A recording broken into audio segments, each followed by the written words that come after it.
Listo. Buenas noches, bienvenidos a la 104ª reunión del Círculo Lovecraftiano y de Horror. Esta noche vamos a platicar de 3 textos. Se trata de Quilla, un cuento del español Santiago Eximeno, también El espíritu del indio de Robert Bloch y finalmente también vamos a tener el cuento El bubón con rostro humano de Junichiro Tanizaki. Esta noche, que no haya venido antes al círculo, que guste presentarse, o todos somos ya conocidos.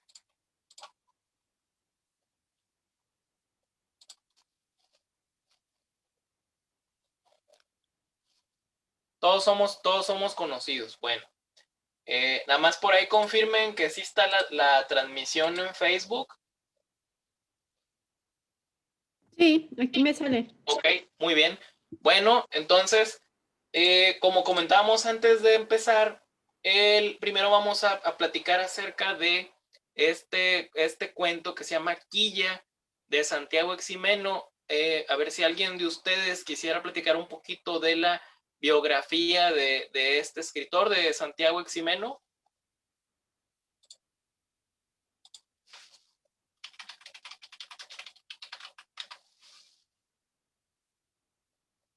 Nadie se anima. Bueno, es que no, a lo mejor no es tan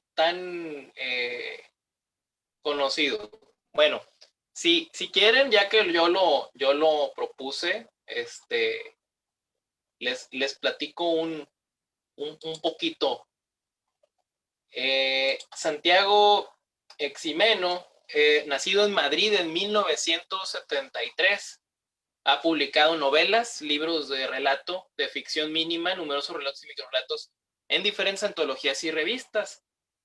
En todos ellos hay algo horrible y algo maravilloso en sus propias palabras, entre las cuales las favoritas de él son Demencial y Hermoso. Su segundo apellido es Hernán Pérez. Ha sido traducido en varios idiomas, ha ganado algunos premios, entre ellos el premio Nocte por su libro de relatos Umbría, de la editorial El Humo del Escritor, y en varias categorías el prestigioso premio Ignotus. Él también fue miembro fundador de la Asociación Cultural Jatafi y de Noche, Asociación Española de Escritores de Terror. También ha sido miembro de Dédalo y Ludo. Ha colaborado para la revista Tantrum con Sam Gese y Tomás Rivera. Y también fundó y editó en Ediciones Efímeras, donde publicó más de 30 libros electrónicos, y el ISIN efímero, del cual hubo 135 números entre 2004 y 2008. También ha hecho selección para las antologías de terror Paura, que tuvo 4 ediciones, 4 volúmenes. Y también hizo un ISIN mitológico publicado entre 2000 y 2007 de un nombre impronunciable, Kilifot o algo así. Y también organizó en su momento, en 2003, las terceras jornadas de ciencia ficción de Valdeavellano de Tera y la Hispacón. Entonces, bueno, pues ese es, en sus propias palabras, Santiago Eximeno. Y a continuación, por ahí nos va a dar la reseña del cuento Quilla, Ernesto Moreno. Adelante, Ernesto. Gracias, Abraham. Pues este es un cuento, eh, la narrativa es extraña, es como decía Mariana, es medio surrealista. Pues está contando la historia en primera persona, alguien que ya es adulto, pero está contando estampas de cuando era niño, que proviene de una familia de pescadores y cuenta cómo pues él iba muchas veces a pescar con su padre y su padre era un borracho, ¿no? Que a veces se tornaba violento. Y entonces va platicando cosas que le pasaron así de niño, hasta que hay una escena ahí medio extraña donde describe algo que sucedió, algo muy violento, en donde al parecer el padre le hizo algo, ¿no? No sé si No entendí como que le encajó unos anzuelos, lo aventó al agua. Es decir, un evento muy violento que tuvo que ver con el padre y con el mar. A partir de eso se va desarrollando la historia y ya estamos en el presente y al parecer esta persona ahora, que es adulta, tiene una posición social en ese pueblo pescador. Parece que está desfigurado o su cuerpo está medio destruido porque dice que la gente le tiene como entre temor, ¿no? Es muy extraño, no se dirigen mucho a él, pero le tienen mucho respeto. Entonces, conforme va pasando la historia, nos empezamos a dar cuenta de que le dicen el bendecido. Y entonces, al parecer, él es el que bendice o les da la buena nueva a los barcos nuevos, a los barcos que van a estrenarse para zarpar, ¿no? Hay una escena muy interesante donde le está hablando con el capitán del nuevo barco, al que va a hacer este ritual, como para que el barco tenga suerte y no se hunda. Y le dice, ¿cuál es el nombre del barco? Y el capitán le dice un nombre y luego le dice, al rato te digo el verdadero nombre del barco. Entonces, para no hacérselas larga, este cuate tiene poderes, o sea, se comunica con el alma de los barcos. Y entonces, a través de un ritual, pues que los humanos no entienden, él llega a comunicarse con el alma de los barcos y viene pues una narrativa muy fantástica, pero también muy misteriosa, muy interesante, en donde nos dice que él sabe lo que en verdad quieren los barcos. Los barcos tienen una pulsión muy poderosa por la inmortalidad. Y ellos ven la inmortalidad, el alma del barco ver la inmortalidad a través del hundimiento, de hundirse en el océano, ser parte de todo eso que está ahí abajo. Entonces él lo que hace es quebrarlos, como domarlos, como a los caballos, ¿no? Como a los perros. Primero quebrarlos y después domarlos, domesticarlos, para que no se hundan, para que se hundan cuando él les diga o cuando pase un determinado tiempo, ¿no? Y entonces, pues, es lo que va contando él y va contando paso por paso el rito, que es tremendo. Se desnuda, le echan un aceite, no me acuerdo qué, y lo avientan con una soga y él tiene que golpearse en la quilla del barco, me parece, y sangrar. Y entonces es un rito que tiene sangre, tiene magia, tiene cosas ahí submarinas, sobrenaturales, ¿no? Y es cuando por fin él logra hablar con el barco, saber su nombre del barco y domesticarlo para que el barco no caiga a esa pulsión de hundimiento y pueda servir a lo que sirven los barcos a los hombres, ¿no? No recuerdo bien el final, creo que ese es el final, ¿no? No sé si me salté algo, pero más o menos así fue como lo recuerdo. En el final, es que en el final a él da un nombre al barco cuando es bendecido y cuando se bautiza o se le da una identidad, porque como que el capitán del barco le pregunta, ¿cómo se llama? ¿Cómo se llama? Es lo que le da seguridad al barco. Entonces, no recuerdo cuál era el nombre que le daban al final. Impaciente, dice aquí Morgan. El impaciente, ajá. Entonces, con eso pues, supone que se lo llevan ya para los paramédicos y todo eso, pero dice o da a entender como que llegará un momento en que todos los bendecidos decidirán cuándo los barcos vayan a ser como absorbidos o vayan ahora sí como a descender, o sea, como él decía, como estos, porque desde el principio hablaba como estos como seres, ¿no? Del océano, como que iban a poder ser como arrebatados hasta cierto punto. Y bueno, ahí se acaba. Lo interesante es que este bendecido, con cada acto ritual, él deseaba no despertar. O sea, como él decía, espero que ese momento en el que yo ya no tenga que tener que pues vivir, ¿no? En el mundo de los vivos. Y también hay una parte donde dice, y si tan solo ellos supieran que yo no necesito, porque lo ataban, ¿no? O sea, lo ataban y luego lo lanzaban y mencionaba que mientras lo estaban atando como que empezaba a sangrar, ¿no? Y ya caía en el agua y al parecer él no necesitaba aguantar la respiración. O sea, él podía respirar realmente en el agua, pero era como ese pensamiento de yo que tengo que actuar ante los humanos o ante las personas, como si fuera otra entidad. Otra ¿sí? especie. Otra especie.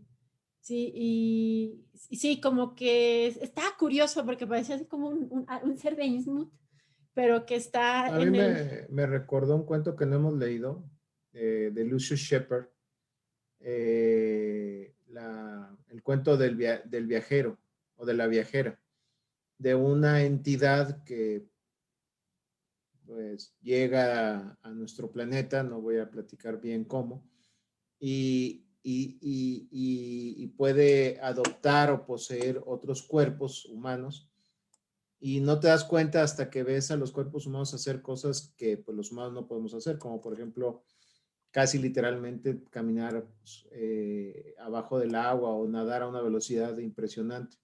O sea, como que hay un momento en que te das cuenta que es otra especie, que es otra raza. Sí. Y bueno, aquí Francisco, que está aquí conectado, pero no le funciona el micrófono bien, dice, juega con el destino, te vas a hundir, pero en el mejor momento. Y aquí menciona la carga de ser arrastrado en el mar en cada ritual. Pues no sé, Abraham, digo, ya que seguimos nosotros, para ya dar mi comentario, ¿ok? Bueno, a mí se me hizo bien interesante el cuento. Al principio realmente cuando estaba despersonalizado y que era niño y que hablaba de cómo tenía un maltrato continuo por parte del papá al ser alcohólico, la mamá totalmente, pues como en familia violenta, ¿no? Hecha a un lado, minimizada, y como un día el papá decide llevárselo a la barcaza, ¿no? Y cómo ocurre un evento ahí que no nos queda a lo mejor claro, porque es así como muy, como si fuera un sueño, donde tiene como distintas imágenes sobre que cae a la quilla del barco, que ya le preguntaba, bueno, ¿cuál es la quilla, no? Que es la parte de La panza. La panza, y que ahí como que es desgarrado, pero pasa algo, ¿no? Con el papá que no sabemos, pero cuando regresa, ya regresa como un bendecido, ¿sí? Y luego después está esa carga, ¿no? O sea, es una persona que la describen con muchas heridas, que la describen como, me gustó mucho cómo describían la columna vertebral, ¿no? Como queriendo escaparse de la piel, y la piel fue así como una prisión. Entonces, te vas, bueno, al menos te vas identificando como con una persona que sufre por vivir, pero sin embargo no puede dejar de vivir, así como cualquier nihilista. Y sin embargo, lo que le da significado en la vida es justamente darle identidad, mantener esa comunicación entre un objeto inanimado que en realidad, pues parece ser que tiene un alma, ¿no? Entonces él como que de alguna manera es como si fuera pues no un carcelero de almas, pero sí, como mencionaba Ernesto, un domador. Entonces, a mí me gustó muchísimo, se me hizo como muy poético hasta cierto punto, y no sé, realmente yo sí le daría un 10 porque sí, a mí al menos sí me generaba como una conexión con el narrador, la manera en cómo lo hacía muy metafóricamente a veces, y como que sí identificas la soledad en la que vive, por un lado, la necesidad de tener que hacer algo con un sacrificio, y sin embargo eso es lo que le daba un sentido de vida, ¿no? O sea, como que estaba curioso eso. Curioso, sí. Pero creo que es un texto, pues curioso, pero curioso en el buen sentido, es decir, intrigante. Como que está a mitad de camino entre el realismo mágico, el horror, el weird fiction o weird fiction uh, de suspenso, thriller, o sea, está muy interesante la mezcla de estilos y de géneros que hace.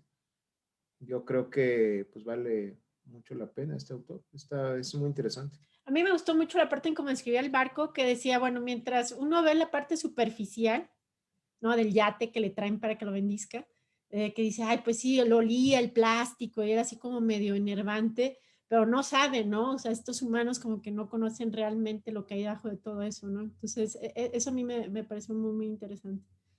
Y si estaría mutando, pues pareciese ser que más bien detenía, ¿no, Francisco? O sea, esa mutación que dices. Bueno, sería todo. Ok, calificación, Ramón. Pues es un texto que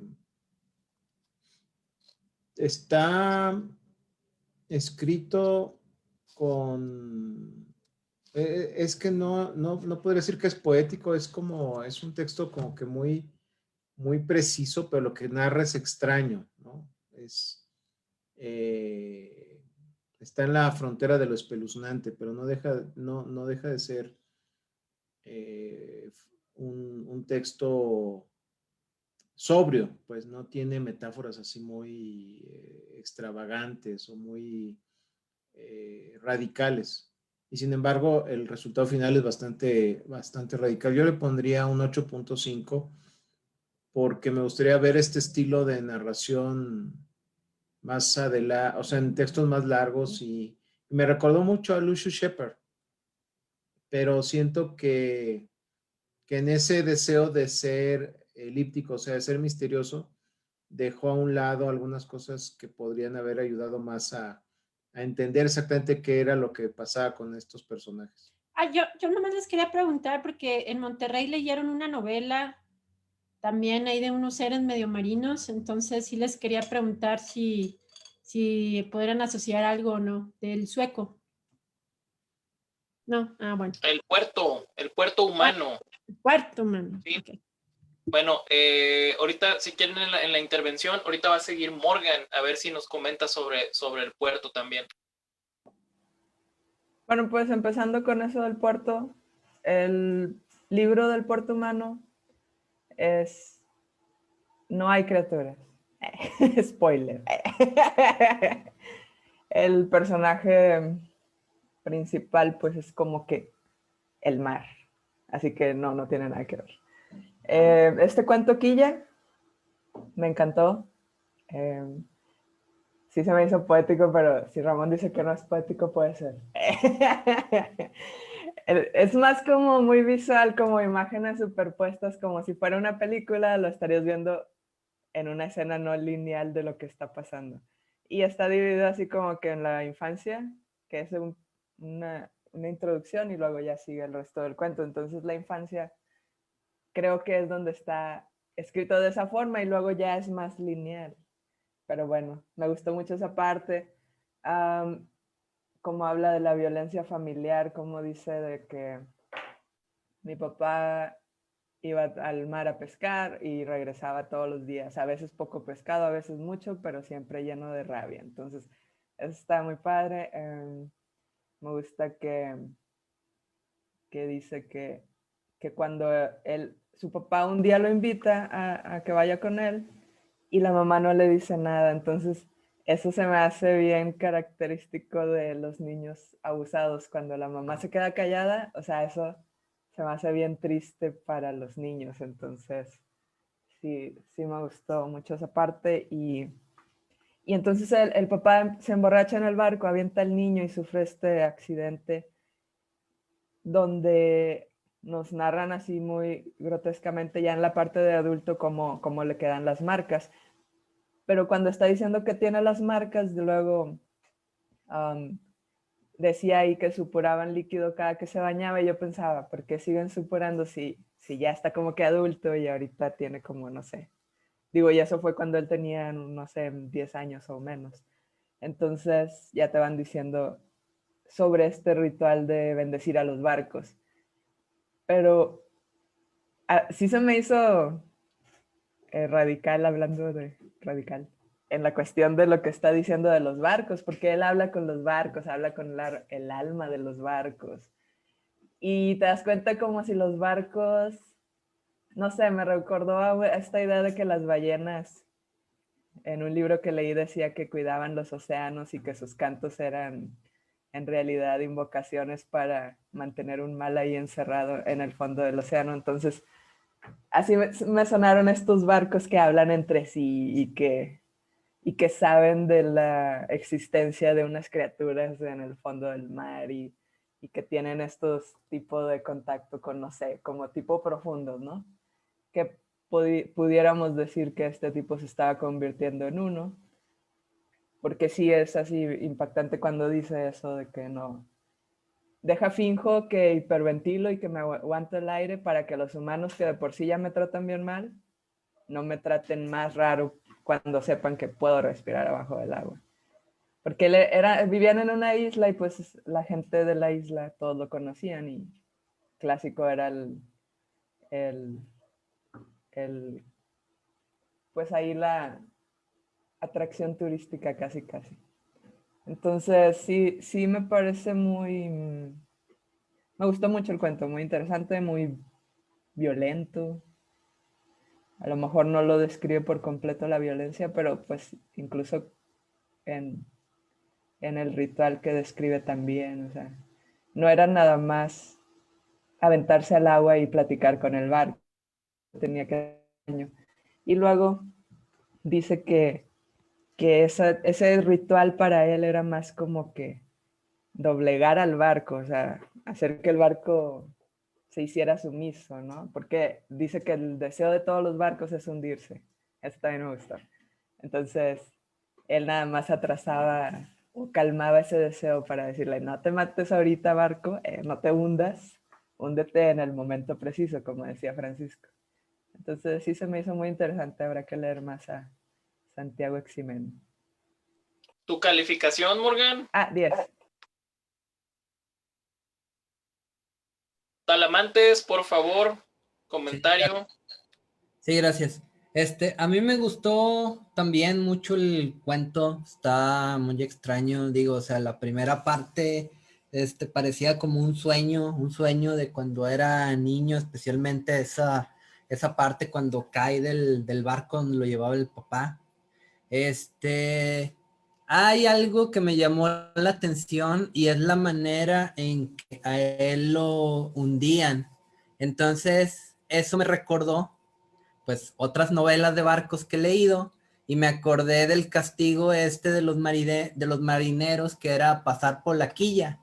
Pasar por la quilla era de que amarraban al culpable del delito con el cabo, que es una cuerda de barco, lo echaban por la barandilla por un costado del buque, cualquiera de los dos, babor o estribor, y luego lo jalaban de la cuerda para sacarlo por el otro lado. Lo pasaban por debajo de toda la quilla y básicamente lo raspaban arrastrándolo por todo el casco del barco. Lo de los dientes de perro son una especie de crustáceos que se incrustan en el casco, como los percebes. Bueno, no sé si percebes en inglés o en español, pero pues algo así me recordó.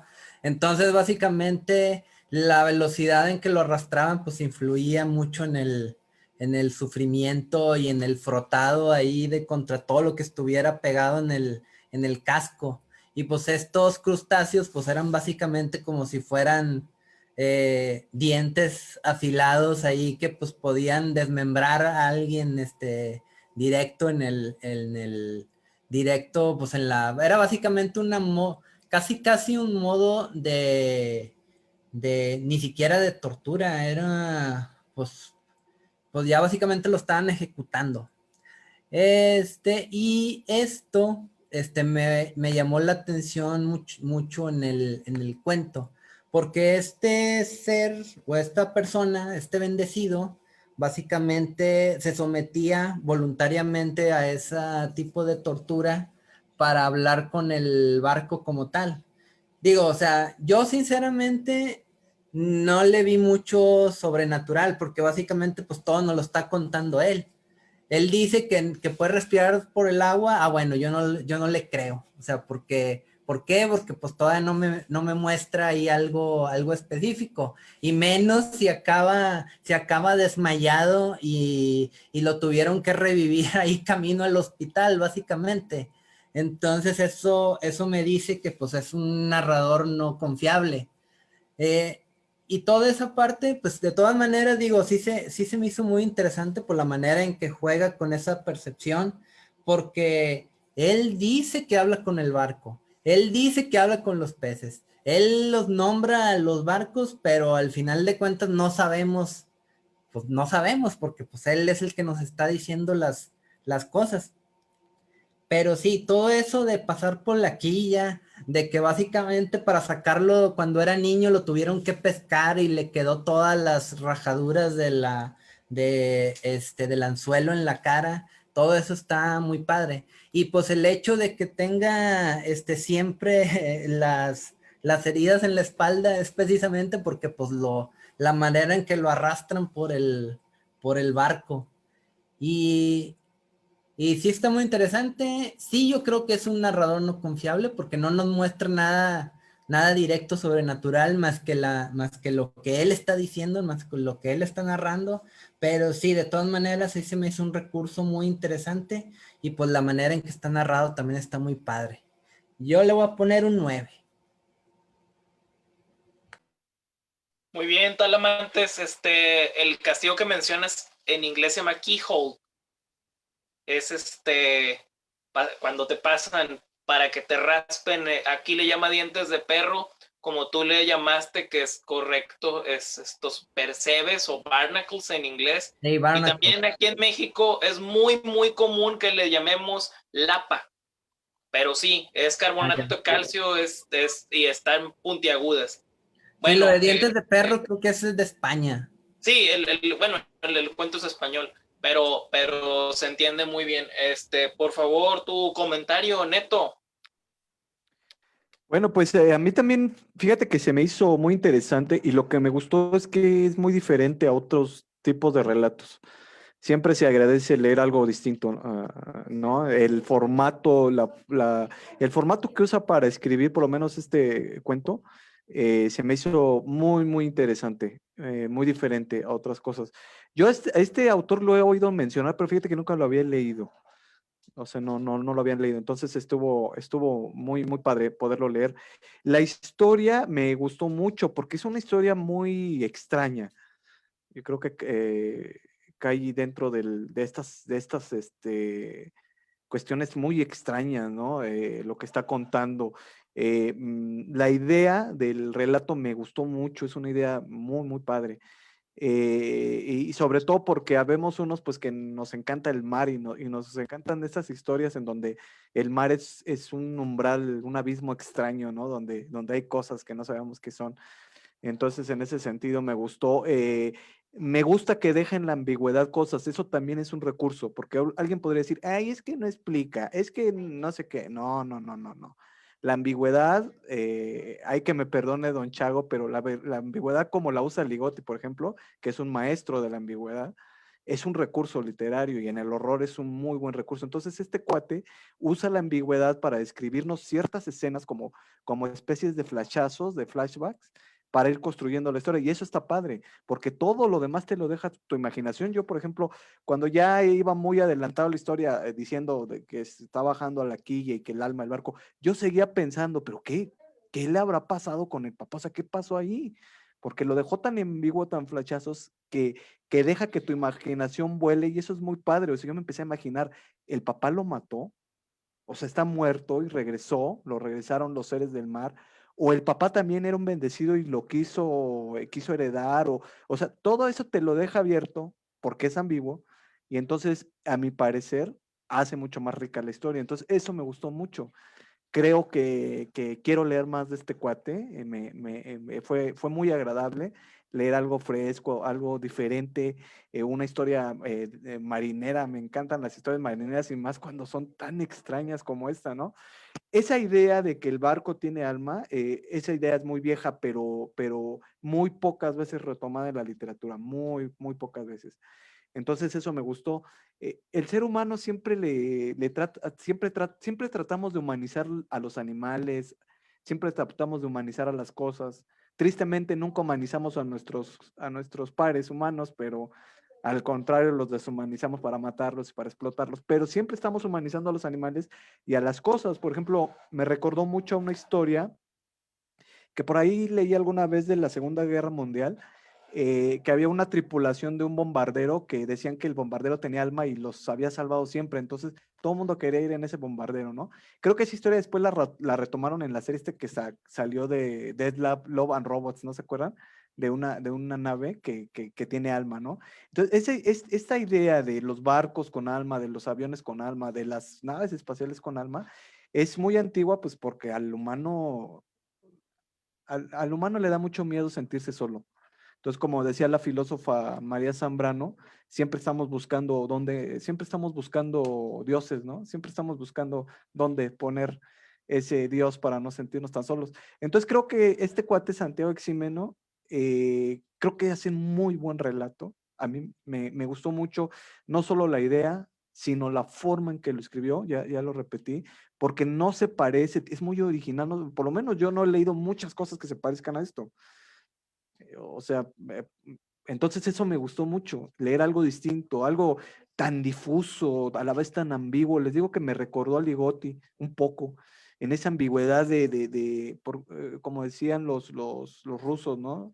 Es una forma esa ambigüedad es una forma de no darle forma a las cosas con un sentido. El sentido es ese, es crearte una distorsión, que tú no sepas bien qué onda. Si lo sabes llevar bien, como lo hizo, me parece, el autor, a mí me quedó un sentido muy agradable de lo extraño. Así se me hizo un cuento muy extraño y me gustó mucho. Sí le voy a dar un 10. Muy bien, Neto, le das un 10. Tenemos aquí saludos a Yesnia Solís, a Liz Hinojosa, a Nicole Elizabeth Cruz Rivera. Saludos también por ahí a Leo Pinto, que está en Chile de vacaciones después de un año en el hospital. Gracias por tu esfuerzo. Estamos platicando del cuento Quilla de Santiago Eximeno. También, bueno, por aquí le estaba comentando si gustan anotarse para comentar un poquito, Francisco o Carla, que por aquí nos dejaron unos comentarios, o quieren que los lea yo. Es que Francisco no tiene micrófono, Abraham.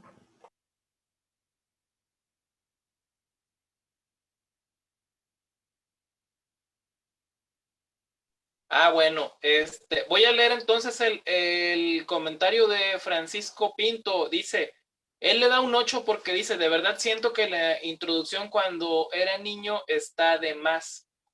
Bueno, pues es muy válido, vamos a ponerle aquí el 8. Y Carla por ahí tenía también un comentario y dice, podría ser una maldición del padre pescador a su hijo, de enseñarle su oficio a la vez que condenarlo a amar y a odiar el mar, y al llevárselo al mar y vive ese punto de quiebre, de modo que al ver la bolsa con galletas saladas ve a su madre, su último atisbo de humanidad antes de su mutación. Entonces, al maldecirlo, lo bendice al brindarle el don mágico de la vida de los navíos. Anhela el momento de golpear la quilla, morir para trascender al abismo oceánico, junto con los otros benditos, malditos, y hundirse para recuperar lo que le arrebataron. Y Carla le está poniendo un 10. Bueno, ¿quién nos falta por ahí de calificar? Que se anote.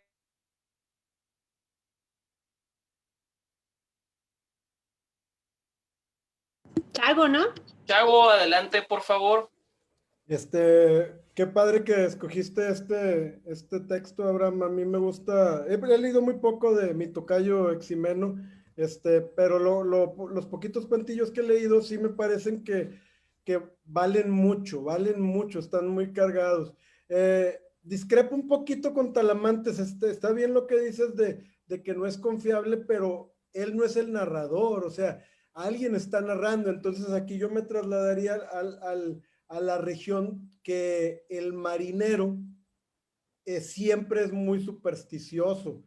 Todos hemos visto películas como dice Ernesto, o los thrillers de barcos, las cosas de barcos es muy interesante, pero siempre están cargados de superstición, de que hacen cosas para la suerte. En este caso, es muy raro que tú bautices a tu carro.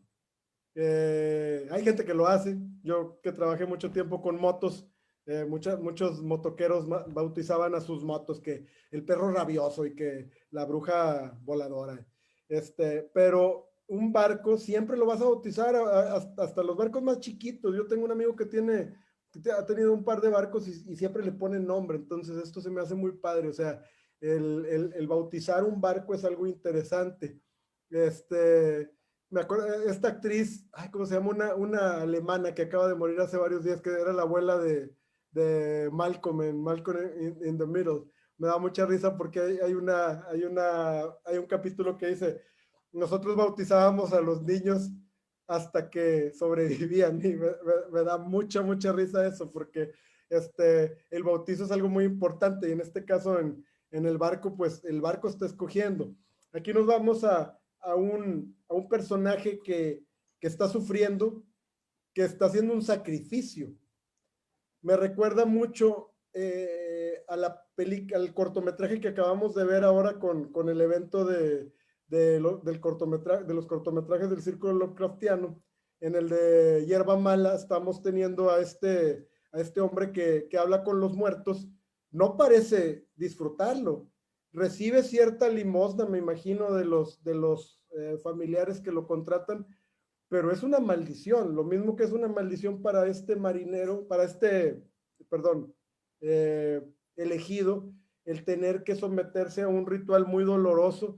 Lo de las cuerdas, yo me imagino que le sangraba porque lo apretaban, o sea, haz de cuenta que lo tenían que fijar bastante para poder echarlo al agua, y me imagino que no salga por ahí, no se vaya a hundir o algo por el estilo. Algo muy importante de este relato es que empieza con unas palabras de un maestro que no es muy conocido, porque en realidad no escribió básicamente nada, escribió un par de ensayos, que dice: un barco en el puerto está a salvo, pero los barcos no se construyen para eso. Es de John August Shedd. Fue un maestro americano que básicamente es eso, un maestro, no era en sí un escritor, lo que escribiera más crítica. El humano ha logrado llegar a la luna, ha logrado mandar sondas a Marte, ha ido al espacio, pero el mar sigue siendo algo muy peligroso. Tú, Abraham, que eres de Tampico, sabes que siempre ver llegar esos buques, ver llegar a un barco es una cosa que lo puedes ver 1,000,000 de veces y de todas maneras sigue siendo algo grandioso, porque los humanos no estamos hechos para el agua, no está en nuestra naturaleza. El que hayamos decidido enfrentarla es algo padre. Entonces creo que este cuento traslada ahí el hecho de que tengas un sacrificio, que lo tengas que usar para bendecir el barco, está muy interesante, y es obvio un 10 rotundo. Les recomiendo que investiguen un poquito más de este autor, y ojalá que en un futuro lo tengamos aquí presente. Gracias, Chago. Por ahí nos falta todavía calificación en comentarios de Héctor, de Cas. No sé si se quieran animar. ¿Alguien más que se quiera apuntar por ahí de los que están pendientes? Realmente nada más me faltan las calificaciones de ustedes. Bueno, mientras se animan a comentar aquí en el chat. Sí, dale, Cas, te escuchamos. Bueno, como puso Neto en el chat, no me gustó, lo leí, no me gustó, no lo entendí, no lo voy a calificar. Yo quería preguntarles algo, o sea, cuentos de este tipo, bueno, yo creo que entran más en lo weird, que es lo más fácil que podemos decir, ¿no? Ficción especulativa y ya. Cuentos de autoinmolación que conozcan.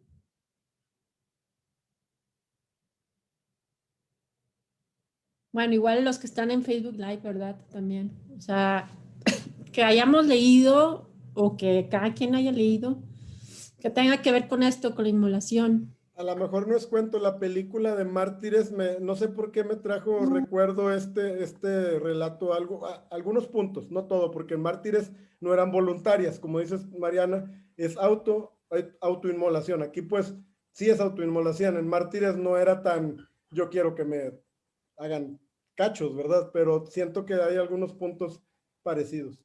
Había una telenovela de Bichir, no sé si la vieron, yo la vi cuando estaba en primaria, creo que se llamaba El Rincón de los Prodigios. No, doctora, ya está revelando su edad. ¿Eso qué, Mariana? ¿Cuál de Bueno. todos dijir? Yo lo estaba recordando ahorita, si nadie más va a calificar, ahí nomás me falta Héctor y pues no faltamos Héctor y yo. El cuento de Cliff Barker en las colinas, en las ciudades, de estos pueblos que se enfrentaban, pero los ciudadanos, los pobladores amarrados uno arriba del otro para formar esta especie de gigantes que peleaban uno contra el otro, obviamente los puños formados por cuerpos humanos chocando contra otros cuerpos humanos, ¿no? Vamos a dejarlo hasta ahí para no hacer spoiler para quien lo guste leer. No sé si hay algún comentario final más mientras saco las calificaciones. Ya las tengo aquí apuntadas. Bueno, estaba acordándome también de algunas otras películas, incluso la de Silent Hill. O sea, como que sí hay una especie así de sacrificio, por así decirlo, pero siempre es la madre. Y aquí lo que me gusta es que pues simplemente es una persona ahí, ¿no? Que no tiene que tener un hijo necesariamente para sacrificarse, por así decirlo. Pero yo sí creo que el contexto es muy importante. Creo que es muy importante saber que era un niño víctima de violencia y cuestiones de ese tipo, como para darle un poquito más de sentido al cuento. Sobre todo porque esta escena en la niñez es la que al parecer lo transformó, ¿no? A partir de ahí es que sucedió lo que cuenta. Entonces, sí es importante eso. Bueno, ya para terminar, si no hay más comentarios, yo le di un 9. Les quise compartir este cuento porque como dice Chavo, bueno, yo crecí junto al mar y es esta parte de fascinación, de respeto, de miedo, de sensaciones, y yo sentí que el cuento le agradecí enormemente que no dijera Cthulhu, que la única entidad que menciona es el Kraken, pero el Kraken es antiquísimo, es de la mitología nórdica, entonces hace 1000 años ya existía el Kraken. Entonces, bueno, yo dije, qué buenísimo cuento, me encantó, quiero compartirlo y bueno, la calificación final ya redondeado quedó en 8.4. 8.4 es la calificación ya que estamos poniéndole a Santiago Ximeno. Le fue bastante bien, creo, pero pues vamos a ver qué más encontramos de él. Perdón, dice Morgan que ella le dio 9.3. Ay, no, ya, cancelen todo. No, está bien, Morgan es la que cuenta oficialmente y nomás que me imagino que no estás contabilizando a quienes no calificaron, pero bueno, por ahí estuvo el error. Se queda con 9.3 Santiago Ximeno con su cuento Quilla y nos despedimos por este momento de la transmisión de Facebook Live y hacemos un break de 5 minutos si están de acuerdo para poner a rellenar nuestros tarros. Ahorita regresamos.